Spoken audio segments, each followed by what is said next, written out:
फडणवीस साहब भी जलेबी बना रहे हैं मेरे ख्याल में, कुछ और है, मालपुए है, मालपुए महाराष्ट्र में। याद हो अमित शाह जी ने चुनाव का जो प्रचार का आखिरी 2 दिन थे, उसमें पहले दिन उन्होंने कहा, एक दिन पहले मतलब उन्होंने कहा कि देवेंद्र जी विजय हों। उस दिन भी हमने चर्चा की थी कहानी कुर्सी की में कि देवेंद्र जी विजय हों, और अगले दिन उन्होंने फिर ये बयान दिया कि मुख्यमंत्री का चेहरा हम तब तय करेंगे जब चुनाव के नतीजे आ जाएंगे। तो उसी दिन तय हो गया था कि एकनाथ जी 132 सीटें पे क्या तय कर, और 130 सीटों के बाद 132 सीटें बीजेपी ले आई।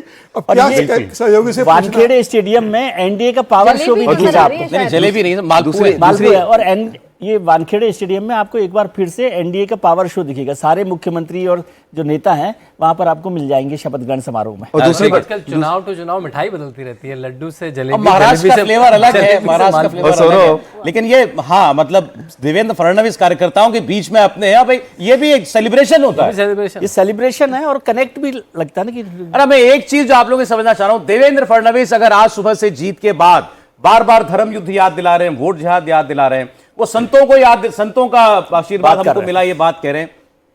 अब देवेंद्र फडणवीस जिस कट्टर हिंदुत्ववादी नेता के अवतार में दिखाई दिए चुनाव में, जलेबी है, क्या ये उनकी पॉलिटिक्स रीडिफाइन हुई है उनकी पॉलिटिक्स? सौरभ, इसमें कहूंगा कि योगी आदित्यनाथ ने देश में एक अच्छे लीडर की जो ओवरटर्न विंडो है वो चेंज कर दिया। उस विंडो में हर आदमी प्ले करेगा, जो भी भाजपा की लाइन पे चलेगा उसके साथ राष्ट्रवाद, हिंदूवाद और गवर्नेंस साथ साथ रहेगी, लेकिन उसमें हिंदूवाद सबसे ऊपर हो जाएगा और वो लाइन योगी आदित्यनाथ ने तय करी है।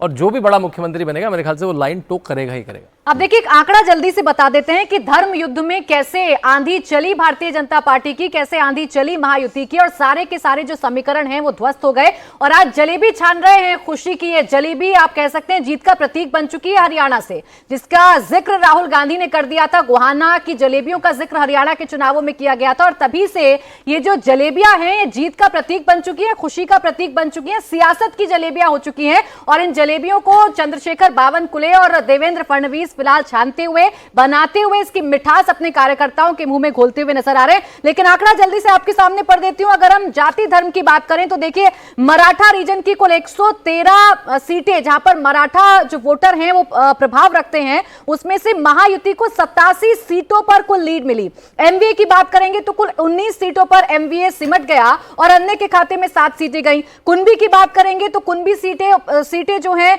वो 34 हैं, 34 पर असर है कुंभी वोटर्स का। 25 पर महायुति ने लीड बरकरार रखी और एमवीए को 8 सीटों पर सिर्फ लीड मिली है। ओबीसी की अगर आप बात करिएगा तो 30 ऐसी सीटें हैं जिन पर ओबीसी वोटर्स का प्रभाव है। 28 सीटें, 30 में से 28 सीटें यहां पर महायुति उसको लीड कर रही है, जबकि 1 सीट एमवीए के खाते में जा रही है। दलित की बात करेंगे तो दलित 33 सीटें हैं, 33 में से 22 सीटों पर महायुति ने लीड अपनी बरकरार रखी है, 9 सीटें एमवीए को मिल रही हैं। आदिवासी सीटों की अगर बात करेंगे, झारखंड में जरूर आदिवासी वोट बैंक का झटका लगा बीजेपी को, लेकिन महाराष्ट्र में रिकवर किया है। 32 में से 24 सीटें, यानी वो 32 सीटें जहां आदिवासी वोटर निर्णायक भूमिका में हैं, वहां 24 सीटों पर महायुति को लीड है। जबकि एमवीए की बात करेंगे तो 5 सीटों पर एमवीए को लीड है।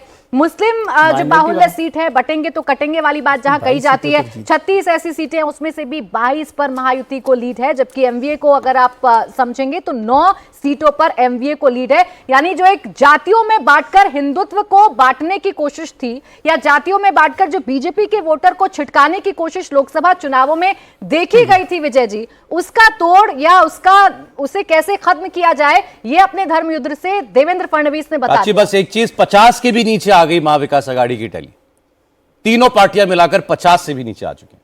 जी विजय जी, नहीं जाति, ये तो अब कितना आप उनको शर्मिंदा करेंगे। अभी दिखाई दिया सर, एक फिर राउंड फिगर दिखाई दे रहा था ना अभी तक, लेकिन कंपीट कर रहे हैं नहीं अभी तक कंपटीशन शिंदे से हम कह रहे थे बीजेपी की अकेले सीट ज्यादा है, फिर वो शिंदे साहब के साथ था, शिंदे से कम हुआ। लेकिन ये जो बात कह रहे हैं अभी, जो डिटेल बताई, उससे साफ हो रहा है कि जो बटेंगे कटेंगे और एक है तो सेफ है से जाति की जो लड़ाई चल रही थी लोकसभा चुनावों में, जिसका नैरेटिव इंडिया ब्लॉक ने चलाया था, वो ब्लॉक का जो नैरेटिव था वो खत्म हो गया।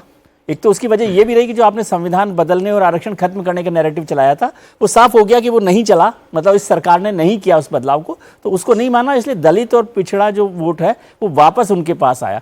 और धर्म युद्ध का नतीजा है कि वो 36 में से 22 सीटें माइनॉरिटी डोमिनेंस वाली, वो भी मैं थोड़ा सा अंतर डिसएग्री करती हूँ जो भी कहा जा रहा है। मुझे लगता है सबसे बड़ा फैक्टर महाराष्ट्र और लोकसभा इलेक्शंस में जो दिख रहा है कि आरएसएस जो एक्टिव हुई महाराष्ट्र में, वो सबसे बड़ा फैक्टर बना। जिस तरह के नंबर आए हैं बीजेपी के पास, फडणवीस को पूरी बैकिंग है संघ परिवार की, और वो हमें दिख रहा है। वो हमने लोकसभा इलेक्शंस में कहीं ना कहीं वो मिसिंग था, वो बड़ा फैक्टर था और वो नहीं दिखा हमें।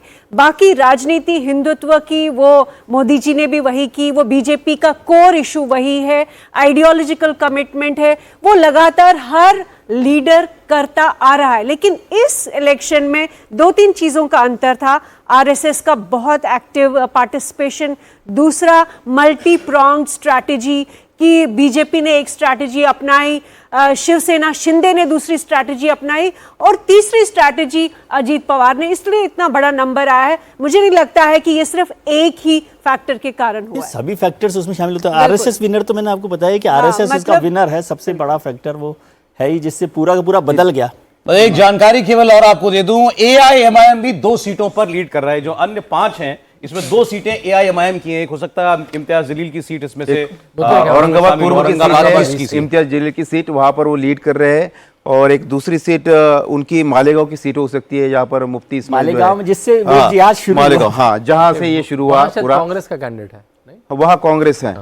नहीं, एआईएमआईएम लड़ रही होगी तो अलग लड़ी रही होगी। वहां पर समाजवादी भी लड़ रही थी, वहां पर कांग्रेस भी लड़ रही थी, लेकिन एमआईएम के लिए लगता है कि दोनों जगह पर उन्होंने एमआईएम को तवज्जो दी है, बावजूद इसकी कि फतवा नुमानी का उनके लिए नहीं था। आप सही है, मालेगांव सेंट्रल से जो है एआईएमआईएम जो है लीड कर रही है, और दूसरा औरंगाबाद ईस्ट से तो इम्तियाज जलील और मुफ्ती मोहम्मद इस्माइल, ये दोनों जो है आगे चल रहे हैं। फतवा उनके लिए नहीं था, वो फतवा वहां पर कांग्रेस के लिए था और वो अबू आजमी के लिए था। आजमी के लिए वो काम कर गया, लेकिन वहां पर इम्तियाज जलील के खिलाफ वो काम नहीं कर गया। चाहे फतवे जारी हुए हों, चाहे ऐलान हुए हों, लेकिन फिलहाल देवेंद्र फडणवीस के धर्म युद्ध की ऐसी आंधी चली है कि बड़े बड़े दिग्गज साफ हो गए हैं, बड़े बड़े दल साफ हो गए हैं। बड़ा सिटबैक उद्धव ठाकरे के लिए और बड़ा सिटबैक शरद पवार के लिए भी है, क्योंकि दोनों का जो प्रदर्शन है खराब से भी बहुत खराब है। हालांकि कांग्रेस का प्रदर्शन भी उम्मीद से ज्यादा खराब है। कांग्रेस उम्मीद कर रही थी कि इस बार के चुनावों में बड़े भाई की भूमिका में आ जाएगी, एमवीए की सरकार बनेगी, बाड़ेबंदी शुरू कर दी थी, लेकिन ये सब एमआईएम के पास लीड कर रहा है अभी, 1,09,332 वोट पर हैं वो। मार्जिन 75 वोटों का है, लेकिन सर मार्जिन 75 का है, लेकिन वो सबसे आगे है वहां पर अभी।